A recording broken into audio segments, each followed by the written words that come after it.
Welcome to Bonus Banter, where we answer your questions and talk about nothing.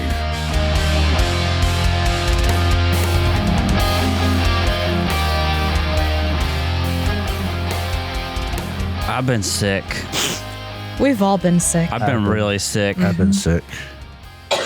Cat just Wow, coughed. thanks. I tried so hard to hold it in. We haven't recorded anything at all whatsoever except for maybe a bonus banter when Drow was still miserably sick. Did we? Yeah, I think we did one at the we beginning of the year. Did. It's the one where I said that I was going to get worse for this New Year's. That's right. The last episode we recorded was in November.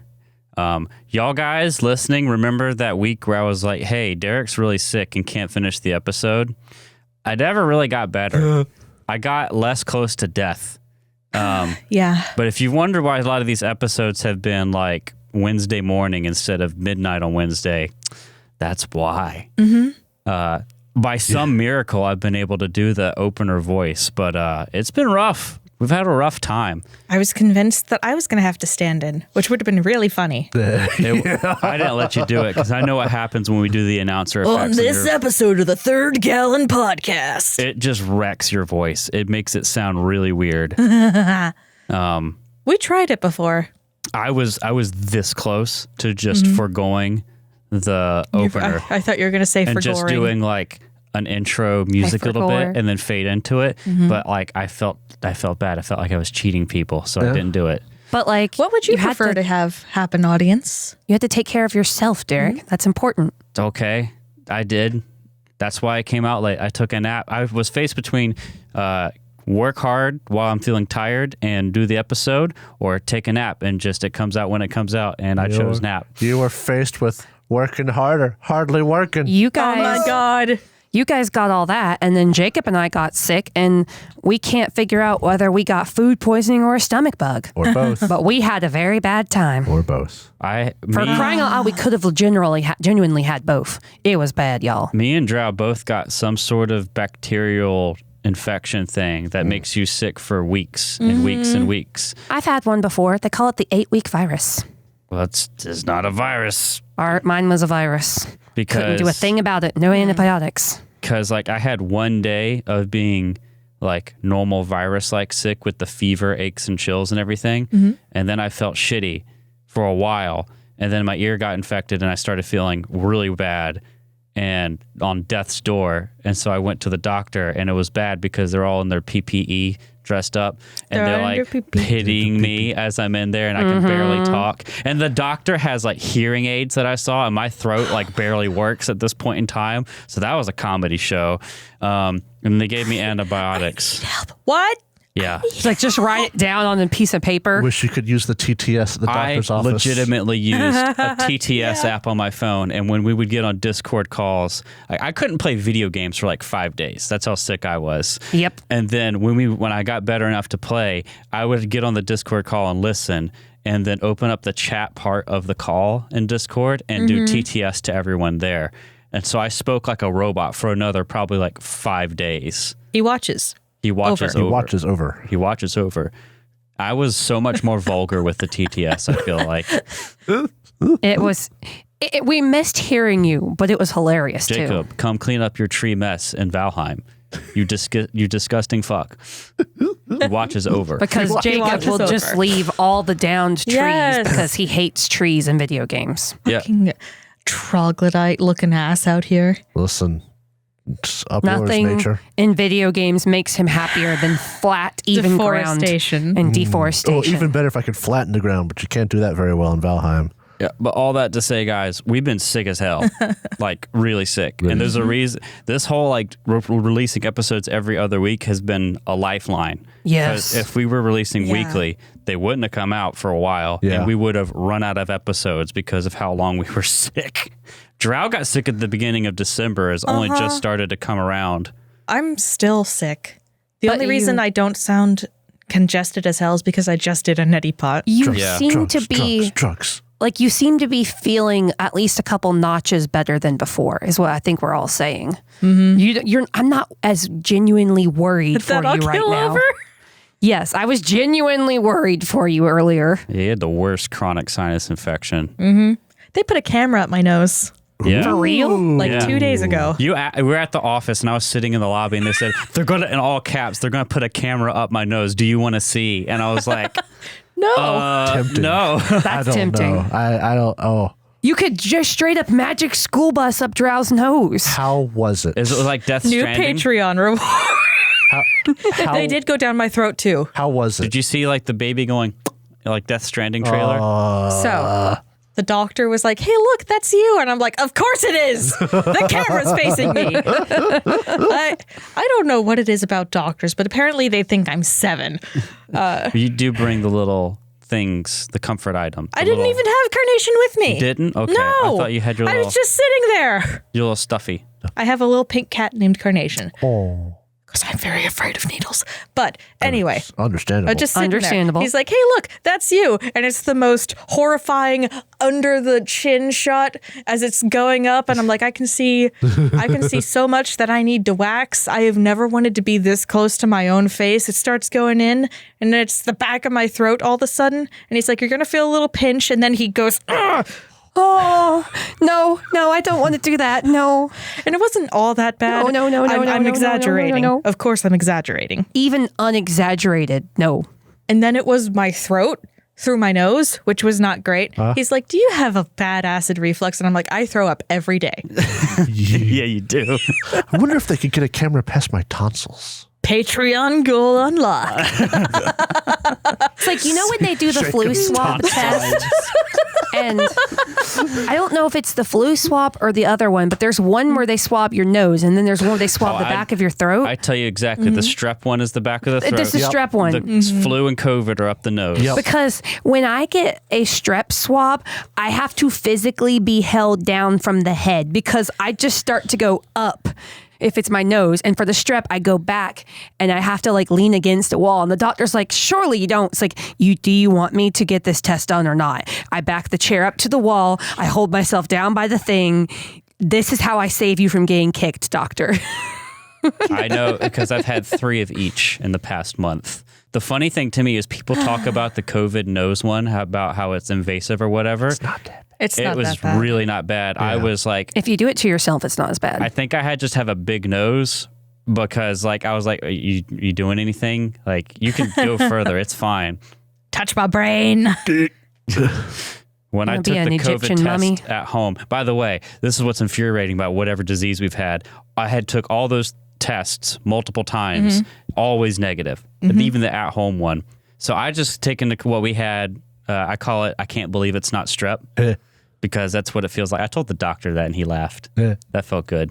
But I felt like Jacob because what my experience with this disease is it ping-ponged around my head. So it was like ear infection, sinus infection, general illness, and those kind of went away. And then it was another sinus infection in a different part of my face. And then it went between the different lymph nodes swelling up and making my throat sore. And then last thing it's got so far is my tonsil, my right tonsil. And that sucked. Yeah, how does it feel like to be me on a was normal really day bad. without being sick? Well, I mean, yours aren't normally inflamed. They're so big, they might as well be. They're so big, the doctors often Jacob's think they're inflamed. uvula constantly touches one of his tonsils. That's not my problem. All day, every day. Girl. With it being big, I because could I not didn't have imagine being the him. airway blocked. It was just like red and Oh, inflamed oh, and yeah. sore. So like swallowing anything felt like being stabbed from my throat up into my ear. Uh-huh. And like I didn't hardly eat anything for 2 days. I never want to look inside anybody's throat ever again. We got the food poisoning / stomach bug, and it was so bad that I took a day off of work impromptu. And those of you who know me know how big of a deal that is. I took a whole week off of work. That's how sick I was. I used up most of my sick time in like the second week of January. I couldn't do too many days or else I'd have had to have brought a doctor's note, and I didn't go to the doctor for my stomach bug / food poisoning. I was so afraid because I knew how bad Drow had it. I went to the doctor the first day I was sick. Yeah. And they thought it was the flu. And I was like, I know it's not, but maybe I got vaccinated against the flu. So that shouldn't be it. And then I went back when I got worse and it was not the flu. But they gave me a doctor's note that day. I was like, sure, why not? I don't need this, but I'll take it. And they gave me a doctor's note for the wrong person. Oh no. Was it I for didn't me? check it until I got home, like a week after I got home, and I saw it was to someone completely different. Oh my God. Some other person has my doctor's note, and I hope it didn't mess them up. I have the flu going around my workplace, and people are great, she says with great sarcasm, as they tell me exactly which strand of the flu they have. Yep. And I've got my flu shot, but I've not had it for terribly long because 'em I've been all. so sick I couldn't get my shot. And I'm just like, y'all stay away. Don't you come back to work. I will kick you out the door. You stay away from me. But you guys want to know something funny? Oh, Now we can transition away from being horribly sick. not clowns. In a Not recent clowns. episode we released, I think this, because these come out faster than the actual episodes. I think it's the last one, 68. Where we opened up with the whole Shadow Wizard Money Gang about We Nex. love custom spells. One of our listeners here, I got to pull this up exactly. Oh, that was Prinz, right? Yeah, Prinz Casper, I think, commented, knowing the meme, Shadow Wizard Money Gang. This episode's This sponsored. episode's sponsored by the Shadow Government. I responded because I love this stupid meme with like radioactive emojis, legalize nuclear bombs. And then I came back. My no. comment is deleted. It's gone. I think it got moderated. Your comment my God. so got I moderated. didn't delete it. I don't know who did. So it must have been a moderator or something. And I think that is so hilarious. That's very funny. Thanks for shadow banning us. So Yeah. if anyone saw that and saw it was gone, it wasn't me. I commented, I was in on the meme, legalize nuclear bombs, but YouTube didn't think that was funny, and No. YouTube's wrong. You need to just put a bunch of asterisks in, talk about it in the same way that TikTok does to get around people's filters. In mine, I guess. I've of all the things to filter, because I have seen some. Legalize spicy air bombs. I have seen some. You can't use not that on our four-letter word channel, either, remember? But I have seen some blatant things that should be filtered on other Legalize channels. spicy And the air fact boom that things. legalized nuclear bombs is what hit the censor is really funny to me. And I thought I should bring that up because it's stupid. Audience, how would you get around saying the words nuclear bomb in a YouTube chat? Microwave explosive. I don't know. Explosive is another thing. Oh, that's tight. No, microwave boom boom. split atom. No, that won't work either. Anyway, Go boom. Legalize uranium fever. Spicy thing I drop to flatten the land. could use one of those. in my Spicy house. land flattener. Spicy land flattener. The biggest bulldozer. The biggest bulldozer. The The dozer. delete button. Oh no. That's terrible. No, please Anyway. don't keep that. That was bad. I thought you guys would enjoy that. It made me. I saw it recently, like a couple days ago, and it actually made me laugh that it was gone. But now that we've done talking about how sick we are and how desperate we are to return to normal, we did something new recently. Most of us. I am Yeah. running a 5e, Outlier. a Dungeons and Dragons. It's called Outlier. Dungeons and Dragons. Dungeons and Dragons. I'm running D&D 5e for a group of people online. The Forbidden Lands group we had, the Forbidden Lands thing kind of died out. Yeah. For scheduling reasons, killer of all campaigns. Yeah. But we have been able to find a new time slot to play together. F. F in chat. Ian chat. Yeah, leave an E in chat for the Forbidden Lands game, according melee. to Jacob. But its corpse. Press E to pay respects. What the fuck is wrong with you? So many things. I want to go back to being sick. Right now, my tummy kind of hurts. Oh so. no. That sounds about right. That sounds about right.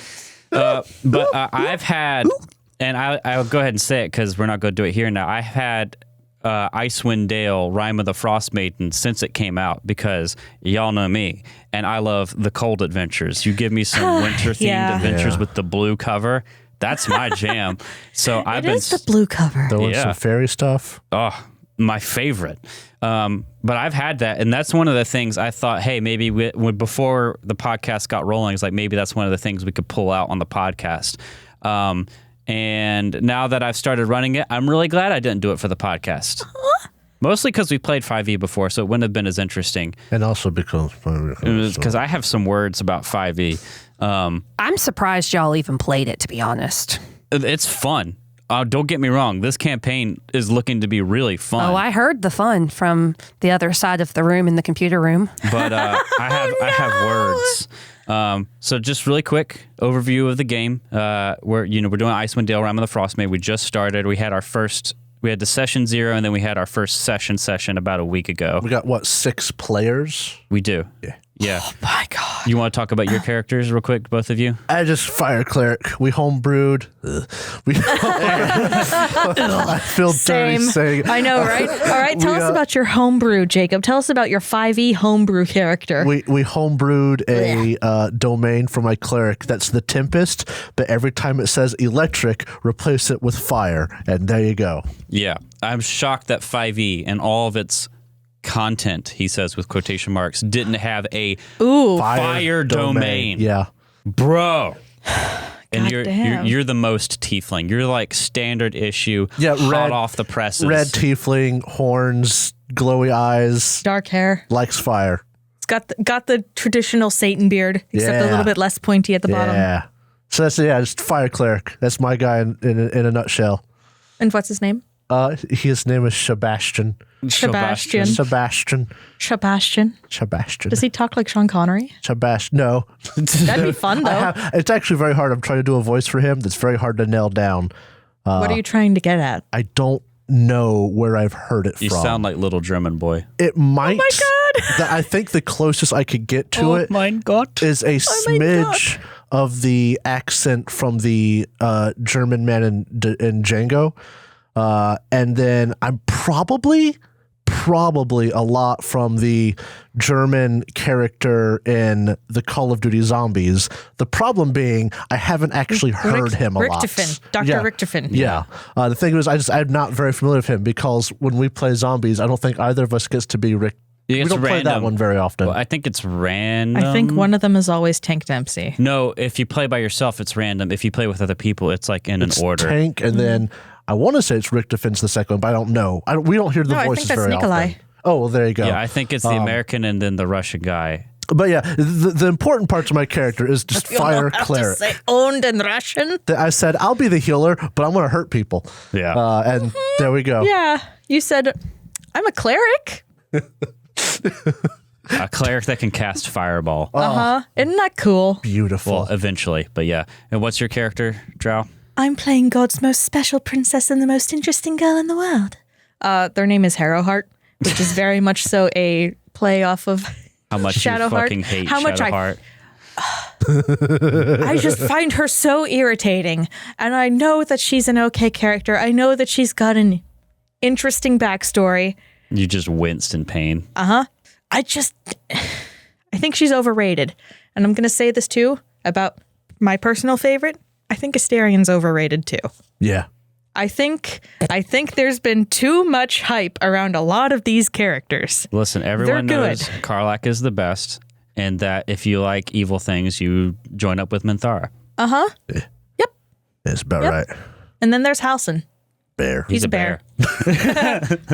Okay. But what is your class He's a for the bear? I'm character? a wizard. A wizard. A wizard. I'm a And- fire genasi. Yeah. Or an Ifrit if you want to be better. A Pathfinder term. A Yeah. Janaikan. A as Jacob Janaikan. calls A fire Janaikan. A fire Janaikan. it. Janaikan. Fire Janaikan. Fire Janaikan. It's just Guy Fieri. There's a character I'm idea for rolling you up to for free. Flavortown. And your character's from Waterdeep, right? I'm from Waterdeep, Yeah, yes. that's fun. Yeah, but that's the characters. I won't go into everyone else's characters because there's a lot of them. But it's fun playing 5e. But after using Hero Lab Online so much for Pathfinder 2nd Edition, D&D Beyond's really nice. Yeah. It's not as powerful. Hero Lab Online is a very powerful tool, but its UI is sucky and it's expensive. Yeah. It takes so many clicks to do anything in Hero Lab Online. And also, it's just not very well thought out. If you have a spell book in Hero Lab Online, good luck. Yeah. It's bad. It was bad in Classic. Classic wasn't so bad For once spell you knew books. once you knew what you were doing, great. it wasn't bad. It was not great. You had to figure it out first. But somehow, they took the horrible spell book managing process and made it worse. Worse. They made it so much worse. I hate it so much. It's to the Because I point. play a wizard in Pathfinder 2nd Edition too.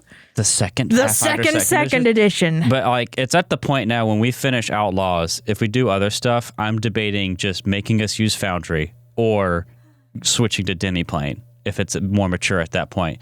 Because Hero Lab Online, I paid a lot of money for it over the years too. It's just, after using D&D Beyond, it's frustrating. D&D Beyond's character creation wizard is not that great. It's a little clunky going through the builder process, but it works. And it does work. And it is a character creation wizard. When you open up a new character in Hero Lab Online, it's just red everywhere. Yeah. And you have to walk through all the different things. There's no guided process. And then once you have everything built, getting the information in front of your face is super irritating. But that's one point. I'll say Classic was better. yes, It Classic was was. way better. That's a point in D&D's favor. However, I came here to complain. I am That's here to right. complain about 5e. Yeah. And that's why you're here too, audience. And like, let me just be clear. If you're a player of 5e, this Fine. is not for you. Yeah. Like, this message of complaint has nothing to do with you. If you're having fun playing it, that's awesome. More power to you. This is for the 5e DMs out there. This is for all the dungeon masters. It sucks to be a dungeon master for 5e. Like, it really does. I was so spoiled on Pathfinder Adventure Paths because you can literally just read them. Like, clock them out of the book. you kind of peruse it and then you read it once, make your notes so you know your encounters are coming up, and then run it straight out of the book, and you will probably be fine. There might come some weird situations like we had with Shoma, but those are rare and usually not of major consequence. Well, with Shoma Shoma, was only because someone died in that fight. If no one had died in that fight, it would not have been as nearly as big of a deal. okay. It would have been nothing, but someone poor died, boy. and that's why it was bad. Yeah. But 5e, listen, literally the way Rime of the Frostmaiden starts is it doesn't actually have an opener for you like any adventure path does. There's nothing. And how you open an adventure is really important for how you bring a party together. And there's nothing. We've talked, I think, a little bit about how we've played some Rise of the Rune Lords. That's the best adventure opener I've ever seen. That one opens with a festival, and it's like a fair. There's tons of games and stuff for you to do, and your characters can all start not knowing each other. Yeah. And you can kind of see each other playing games. They have things you can do before you meet each other, and they give you a solid reason to meet each other. because the festival gets ambushed by goblins, and you fight. Even before then, you're brought together for a game. Sometimes. You could even like only see each other and Well, not that's directly true. interact. That's true. Yeah. And then like after that happens, the goblin fight happens, and you're like the people who help save the town. All of a sudden, boom, you have a party formed. That does nothing like that exists. The Outlaws one was actually pretty good because you build your character hating Mugland or Loveless, and then there's a cutscene. it was an assembled team. and then it pulls you together like you're an assembled team, you know? Yeah. no, don't marvelize us. You've been pulled together by someone above you to do a job, and like it makes sense for your characters. It's not the you meet in a tavern. You meet in a tavern is always a cop out for adventures like Rime of the Frostmaiden that just do not have anything. But everybody should at least have one game. That's where they fine. Or you meet in a tavern. But that's like if your characters That's don't for the know each other, novelty of it's it. really hard to get them stuck together. Yeah. And you'll spend like the whole first 3 sessions trying to make that work. Especially if your character's irritating. Yep. If you are not forced to go with them, there's a good chance people will try to leave. And so, like, literally the way it opens is just like there's 2 cold open quests. And one of them is just like, hey, people have been being murdered. I saw this guy and I don't like him. Go kill him. Oh my, for reals? How do you know it's him? I don't know. But I don't like got a him. bad feeling about him. I'm putting a hit on this person I suspect and have no evidence. Really? That's bad. As the players at the table can tell, I didn't use that. Yeah. Yeah. Because it's so stupid. It's weak. And also the encounter itself is like really not good. If you have a party of 4 first level adventurers, it would probably nearly kill some of you. Wow. Yeah, it's stupid. It's dumb. And so like I didn't know this, and then I ran Tomb of Annihilation about 3 or 4 years ago and hit me in the face with how bad the modules are. People really like them, but like They give you a lot to work with, but you have to glue it together yourself. yeah. They're a really good starting place for people who like to homebrew, which Yeah. I think a lot of 5e adventure path creators assume you want to do. It boggles my mind. Like, why am I going to buy a pre-written module and only take parts of it and glue them together. It still have to do work. I paid money. The adventure should mostly be given to me, and then I just have to run it. That cuts down on my prep. Like Pathfinder. But yeah, Like Pathfinder. I've had to do so much work to bring this thing up and running. I'm very proud of it. It's challenged me a lot as a GM because the first 2 chapters of Rime the Frostmaiden are sandboxes. And that's another complaint I have is people in the 5e GM community seem really terrified to make a linear railroading. adventure and railroading. But the thing is, when you have a sandbox, because we've played Forbidden Lands, and when you have a pure sandbox, it is on the players to drive things. And most of the players, you guys included, sorry, really don't like doing that. You guys want to have some cool thing dangled in front of you and go chase it. Okay. What it is But carrot on carrot is better than stick. Yeah. Well, no, but like the sandbox thing is GMs are so afraid they want you guys to go just interact with things and figure out what you want to do instead of me like putting leads in right there. At least that's what I can figure. But like what ends up happening is they don't want to be linear, but instead of like a straight line being drawn from we find this plot, we progress and we figure it out, it's like a little zigzag of all these little breadcrumbs I have to spread in front of you to get there anyway. So it's like, what's the point? It's like if you just had characters well built for the adventure, you would never feel like you're on a line anyway. Yeah.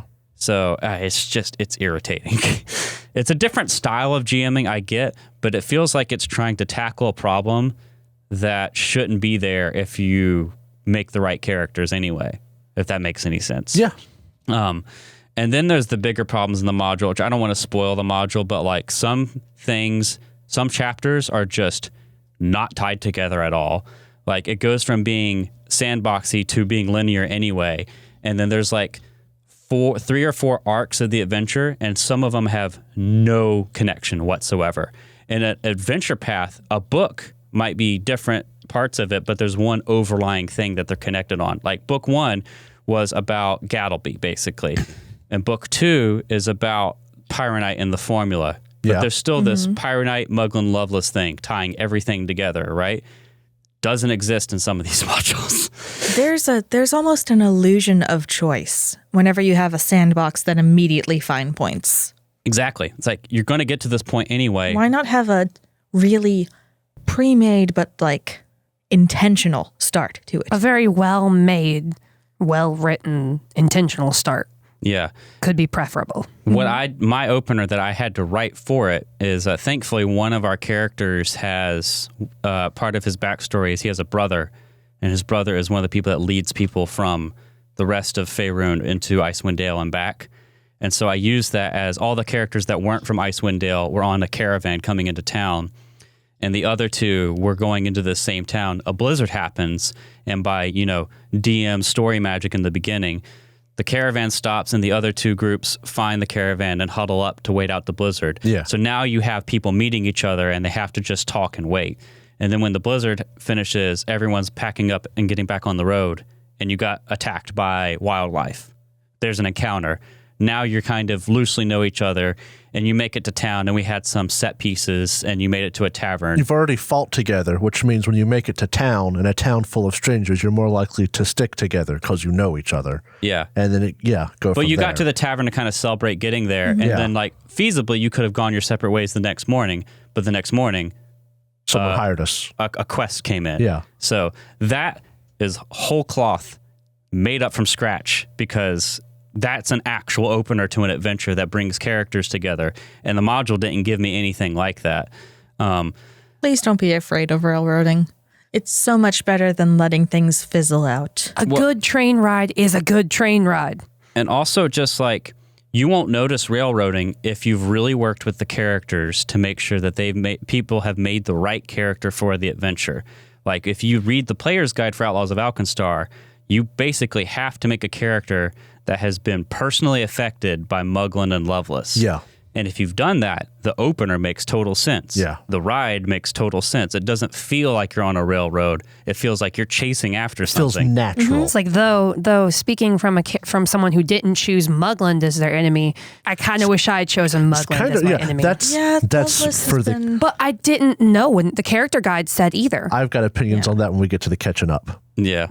we're about to finish recording book 2. Things are happening. But we don't want to spoil that. Exactly. But other than that, for 5e, I will say what's cool about it is because it's the big game, it has a lot of tools and support from other GMs. So that's really cool. It's been really nice to pull from that. But for all the cool things that it's like all of it is just trying to get over how few systems there are in the GM's guide and how broken the CR system is for one, and lack of monsters for another. But my other big gripe about 5e as like a product, not necessarily a game system, is that whenever you get into Pathfinder and you want to run things in Galarian, there in the 2nd edition core rulebook, I don't know how this will translate into the new remastered books, but in the core rulebook, there is like an overview of what you need to know at a high level of Galarian. Like here's the world, here's like the high notes. And then there's like book after book after book that you can get to kind of deep dive you into the part of Galarian that you need. So if you're running Outlaws Valkenstar, Lost Omens Impossible Lands is a fantastic book that will give you everything you need to know, right? Yeah. In 1st edition, there's already this huge backlog of books. So like, there's a lot of lore there, but you can get exactly what you need. You can get the high level and then the specifics for your area really easily. And all of it is made for running games. With 5e, there's so many settings. There's they're disjointed. The Forgotten Realms, right? That's the big one. But there's also Eberron. There's also Greyhawk, which is there. It has gods in it, and like things are referred to in it all the time. And Ravenloft, I guess. And then the Magic the Gathering one, Dragonlance, and then the different things from Critical Role like Tal'Dorei and Wildmount, right? But only some of these have actual books you can buy. Yeah. If you want to run a game like we are in the Forgotten Realms, the big D&D setting, the one the movie is set in, the one Baldur's Gate is set in, like there's nothing. There's one book that's called The Sword Coast Adventurer's Guide, and it's just for player characters to make characters for Forgotten Realms. If you're a GM and you want to set something in, I don't know, Icewind Dale or Waterdeep or Neverwinter, there's nothing for you. I had to go look up 3.0 and older books and some 4E books to kind of get an idea. And then I had to like deep dive on YouTube just to understand it, because Forgotten Realms has like a bunch of novels and video games and a bunch of old content for it, but there's nothing in 5E for it. And it's like impossible to figure out. It's so inaccessible. It makes me so... I'm getting red-aced over this, guys. Yeah, you are. You're getting revved up. We need to change topics to something else you hate so you can relax from this. Don't do it to me, Jay. Epic James. Don't get me started on Epic Games. Like, I'm not ready. But like, it really irritates me because it's like 5e is so... red-aced over here. It's so... Oh my goodness. Stuck in this idea that you're going to make your own homebrew world and you're going to play a non-linear sandbox adventure, and that is the only way to play. That if you dare want to run something in an official world and run some pre-published content, you basically have to do all the work anyway. It's so dumb. Pathfinder is like the exact opposite. There is a sanctioned world with a ton of real content about it, and the adventures are actually good. Yep. Like I will say, like there's good 5e adventures, but you have to do so much work to get them to show their full potential. And there's things like motivation issues. At the end of every adventure path, I got motivational issues. But at the end of every adventure path, like there's going to be a 2-page call out for not just the like final boss, but like the final couple bosses or like underlings or whatever. And they'll have like backstory. They'll have a lot of depth at the end, so that like if something happens and your BBEG doesn't die or like needs more role play stuff, it's there for you. Sometimes in 5e, it's just like, yeah, that's the bad guy. Why are they doing this? They're the bad guy. I have a feeling that you're never going to get like a Rokar Syndron in 5e. And Rokar Syndron was the first bad guy we met. And I hated him so Reign of Winter. specifically. In Reign of Winter, yes. Reign of Winter was such a weird intro. It was a little bit weaker, I'm not going to lie. It was but a weak one. As soon as Rokar Syndron hit, I hate him so much. I hate him so much. I think about him most days, I'm not going to lie. Norgorber or Rokar? Or Yeah. yes. Yeah. Yes. Okay. If I start thinking about Pathfinder, I'm like, fuck that guy. Drow has such a passionate hatred of Norgorber. I It's hate almost Norgorber so much. We need to talk about your hatred of halflings. It has made me hate halflings. Yep. Drow went on a rant the other day about halflings and Your Pathfinder. Discord name is I hate And then we're like, halflings. what do you have against halflings? They They're worship Norgorber. Norgorberite. They're all Yeah, evil. I saw this after coming 1% back. do. They do. I was like, I saw this from coming back after, a short, I had to take a break stuff. And then I just find all this stuff about hatred of halflings and Norgorber and like, where did it come from? Okay. Like, Norgorber sucks, but So- seriously. Norgorber sucks. Norgorber sucks. Norgorber sucks, audience. Norgorber is Kind of cool in GL. Norgorber is the god that you follow if you want to cause problems not only for your party but for yourself, maybe society at large. You'd think that would be something I'm into. I'm not. It's too far even for me. Secrets, assassination, poison, that deal. It's just bad guys. He's the penultimate remorseless bad guy. Well, there's not just him. Oh, Urgathoa. He's the slimy bad guy god. he doesn't even have a face. Anyway, at least Urgathoa is sexy about it. I don't think know. so. The heck? Disagree, but continue. Weird flex, but not okay. Okay, I like a skeleton woman. Okay. Urgathoa makes me uncomfortable. She's freaky. Norgorber is just so blasé about it. There's nothing known about him. Too many secrets. Too many secrets. You follow him if you're a bad guy. You follow him if you're probably a rogue, honestly. Or a halfling. Or a halfling. A halfling! Evil A halfling. rogue. I hate halflings. All of the halflings that I met in one of my campaigns, they were all Norgorberites.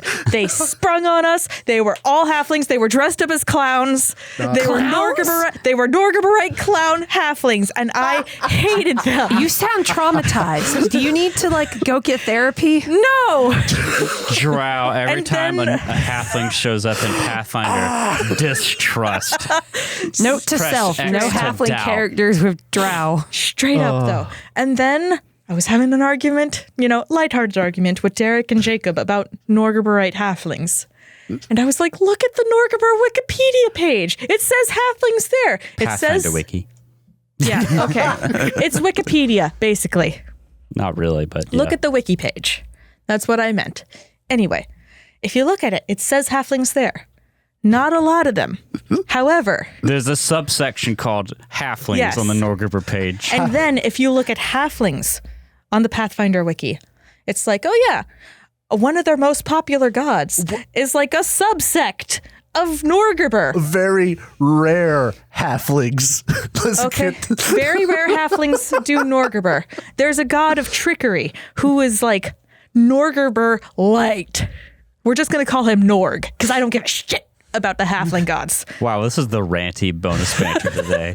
And a lot of them follow that god. They follow Norg, not Norgorber. So anyway, halflings ain't shit. Drow was literally pointing at that bit on the Pathfinder wiki, and it was like the Cards Against Humanity statistically validated stereotypes. Every halfling I've seen has worshipped Norgorber. Therefore, It's because they were clowns too. I hated that. Okay, Clowns it just are the put worst. a bad taste in my mouth for adventuring NPCs. If somebody was like, "Oh yeah, my name is Jiminy Sparkle Farts, and I'm a halfling bard," I'm gonna be like, I don't trust you, but I'm not gonna, be mean to you. it didn't help that in Forbidden Lands, the halflings also Yes. have that The- hiding the bad yeah. thing going on. The 50s style, everything has to be the same. Anything out of place is bad. We're going to beat our children behind the doors. Yeah, it did not help your prejudices.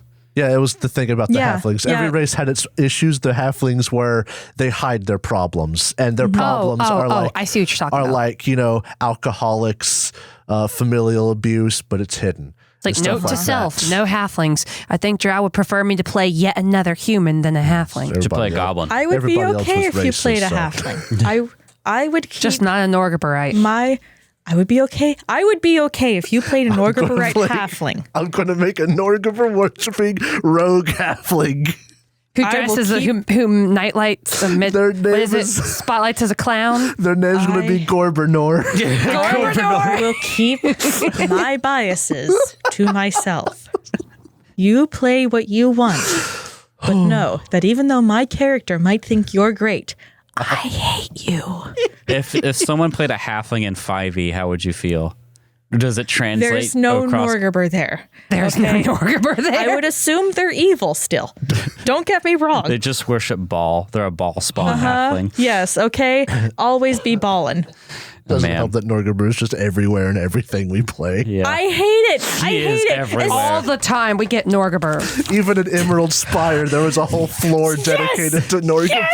Yes, there was a fucking hooded figure, and I was like, oh, I wonder who this is. And you're like, oh, that's the Grey Master. And I'm like, that's one of Norgorber's fucking faces. Got the Grey Master, and he got the fucking finger one. And he's got the Reaper of Reputation. Speaking of- and flesh. No, Speaking of Emerald Spire. Father Skin Saw. King of Thieves. Yeah, girl, That's an Aladdin movie. That's a lad movie. I liked that one. That's a good one. I got too worked up. Take I a started breath. sweating in my headphones. Speaking of Emerald Spire, this will tie it back to 5e. Pathfinder First Edition's fucking scary. Yeah, Yeah. We negative levels, we man. ran Negative into levels. a white on the 3rd level. Oh, no. You got to the end of the level. You knew it was the last thing. You were low on spells, low on abilities. And Derek says, there's an undead in here. We can handle it. I'm a cleric. It's going to be a ghoul. We'll rock this. They open the sarcophagus. A white comes out and gives 3 of my party members negative levels. And we're level 4. So like Negative levels are deadly. That thing it wasn't- in a few rounds could have killed us forever. I wasn't worried about us dying because like we had our saves were pretty good. It didn't hit too hard. It would be really hard to get that many negative levels to die.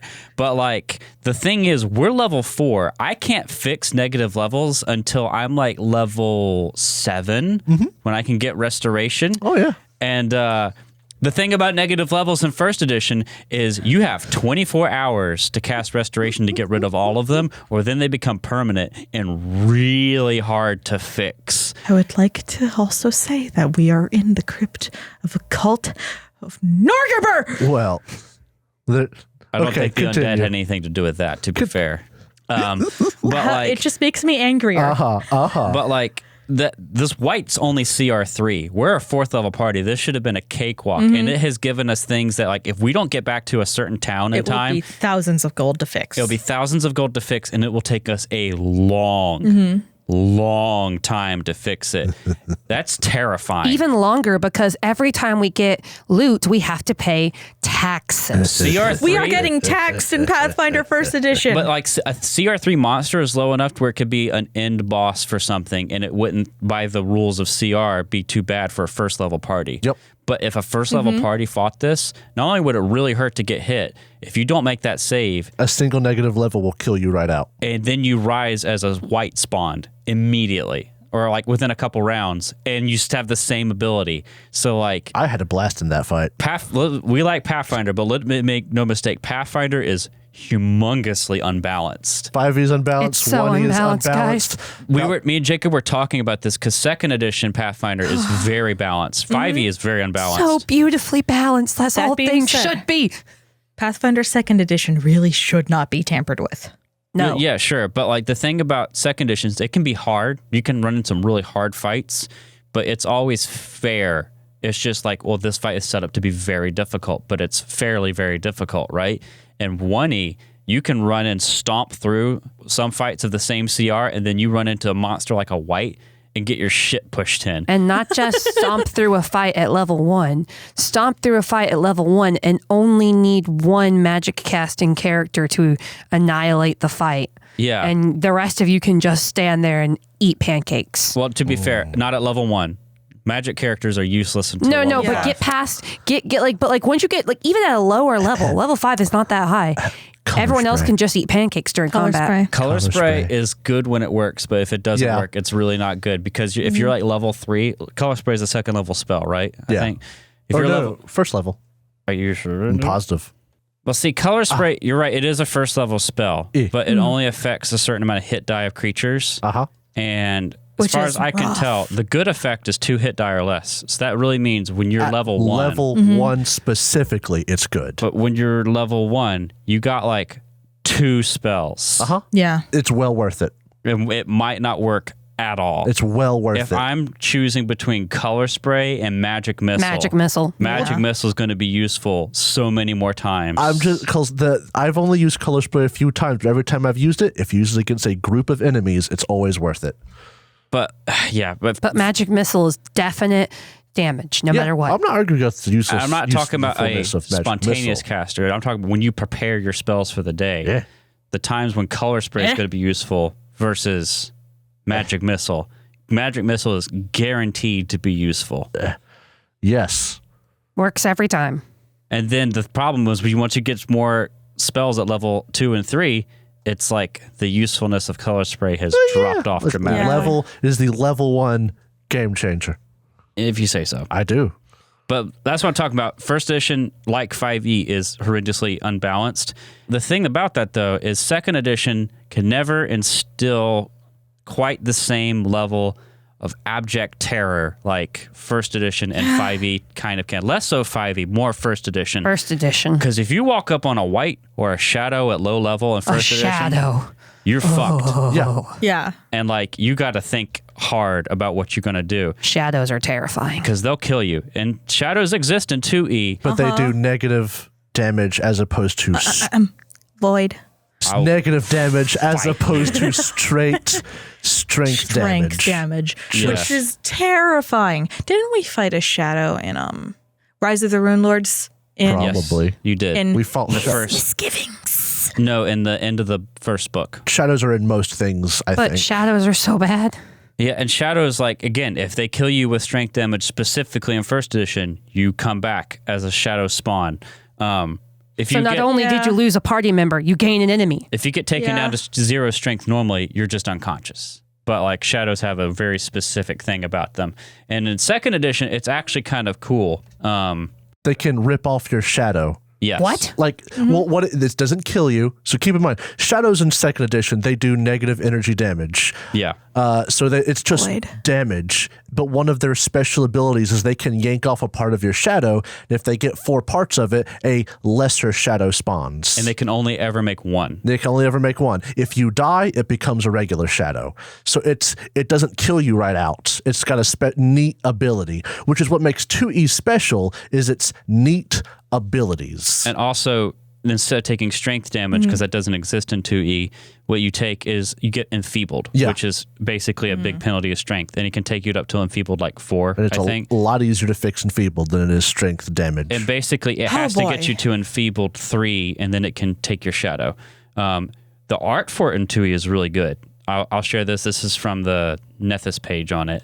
Check that out. That's the 2E shadow art. And if we're talking about comparing That's such cool art. 1E to 2E, the white in 1E just straight up gives you negative levels. You have 24 hours to get rid of that. And if you don't make your roll at the end of 24 hours, it's permanent. That's And, 1E. That's I'm talking about 1E.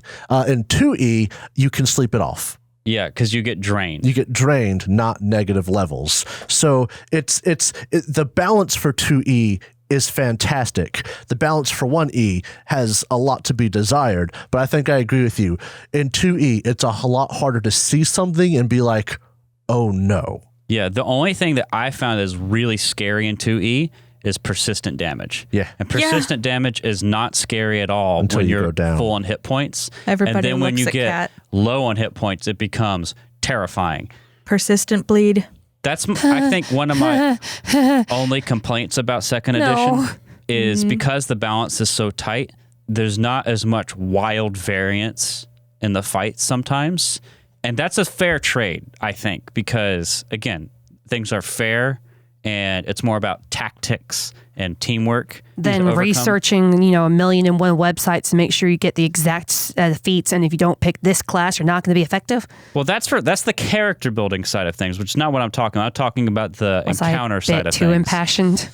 Like, yes, character side of things, it's a very good trade, but like the encounter experience side of things is it doesn't feel quite as varied because there's a lot more weird things with strength damage and ability score, drain, and all this. Like, there's a lot of things that can happen to you in Pathfinder 1E that are scary and weird and you can't protect against versus everything's conditions in 2E.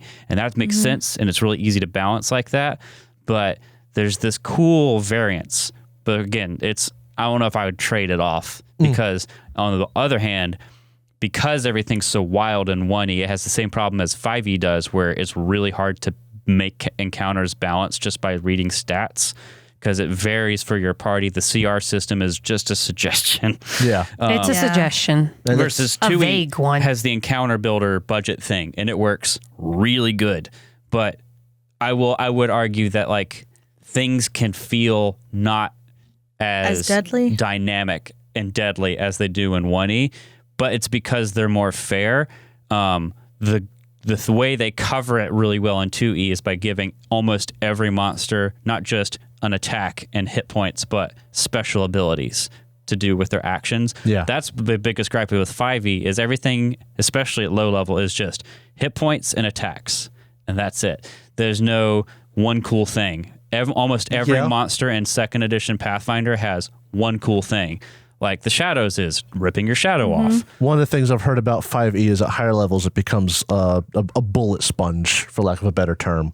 Or like Pathfinder 1E where it becomes rocket tag with spells. Yeah. Like who casts banish first, Yeah. Or wish or counterspell or whatever it is. Ooh. The gods in 5e aren't very well fleshed out. Well, which ones? Well, that's my problem. That's lore stuff. Yeah. That's... Like Forgotten Realms they are, but you can't get that from the 5e book. You got to go digging in the Forgotten Realms trove of lore. And the God of Magic has died like 3 times. They do keep bringing the gods back in D&D lore. And killing I've them noticed. again. Yeah. Mistra's died 3 times? That's what I was saying. Yeah, like 3 times. It's wild. Magic is dead. Melee and range only. And then there's 4E that made the spell plague happen, and then no one liked it, so they just said, you know what? Maybe that didn't. Forget about it. Forget about Literally, what? the god. Some plague in the lore. So there was like something that made like this blue fire eat magic and magic users and magic items. It's called the spell plague. And okay. There's a thing that happened because of the over god named Ao, which is a very fun god name. Ao. And then basically, God damn it, Steve. and because like these 2 worlds were like merging from between the planes. I don't remember all the details. Yeah. But then 5th edition came out, and instead of just retconning, they just had in lore things that undid the spell plague, basically. Lore's weird, bro. Forget that. Just bring in the blood mist in the Forbidden Land. And blood mist and everything. I don't see how that changes the spell plague, but blood mist in everything. They really like in Forgotten Realms lore making magic not work because the god of magic died or something happened to the weave. It's weird. Oh no. Talk about Norgorber again. No. Please. Just a little bit. We need you to take better care of yourself. And Just you have a already little bit. had a 10-minute rant about Just a little bit. Norgorber. This is something cool, though. One of his emissaries is called the Secret Shadow. It's a shadow. In life, this is a person who knew Norgorber in life before he became a god. They kind of went back and forth like, ha, you almost got me. I'm almost going to get you now. Ha, ha. I've ascended to godhood. You knew who I was, so I'm going to kill you. I'm going to strip you of your identity. You don't know anything, and now you're going to serve me. And I think that's pretty neat. That's the one cool thing about Norgorber.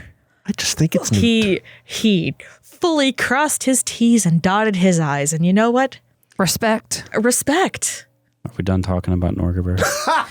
I'm sorry, I'm talking about Norgorber again. It's a real love-hate relationship, unfortunately. Mostly hate, though. I'm going to be sick. So we've talked about a lot. We've talked about a lot. Do we have any questions from our viewers? No, we actually don't have anything today. We made this because I felt like talking about 5e. I had things to say. We hadn't done anything new in such a long time. Capital T things to say about 5e, bro. Someone say praise Norgorber. God, can we please stop talking about Norgorber? Stop talking about Norgorber. Well, Stop talking about Norgorber. Stop. Quit trying to make Norgorber a thing. It's not going to be a thing. Too late. Norgorber's getting upset. Well, since we don't have any questions, and we've talked about Norgorber and 5e for way too long, I think we're going to wrap it up there. Okay. Welcome to the end of this ranty bonus banter. Sorry. We're finally healthy and we have things to say. That's what it really is. We hadn't recorded in so long. We had to get our rants out. So we'll catch you later. Bye-bye. Remember, everybody, legalize nuclear bombs. Bye. Bye. Oh boy. Praise Norgorber.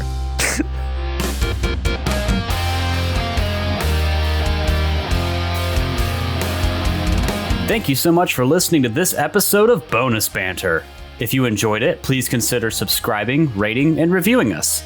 If you would like to submit a question or comment for Bonus Banter, please use the Google form linked in the episode description.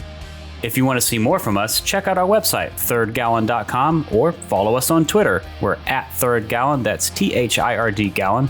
We are also on Threads, Instagram, TikTok, and Facebook with the same handle, at thirdgallon. We also publish a video version of this podcast on YouTube, which you can find on our channel, The Third Gallon Podcast. If you'd like to support the show, check out our Ko-fi page. You can find us at ko-fi.com/thirdgallon. That's ko-fi.com/thirdgallon. The theme music for Bonus Banter was composed by Alexander Nakarada. You can find more of his work at serpentsoundstudios.com and support him at patreon.com/anakarada. That's patreon.com/ANAKARADA. Thanks again for listening, and we'll see you next time.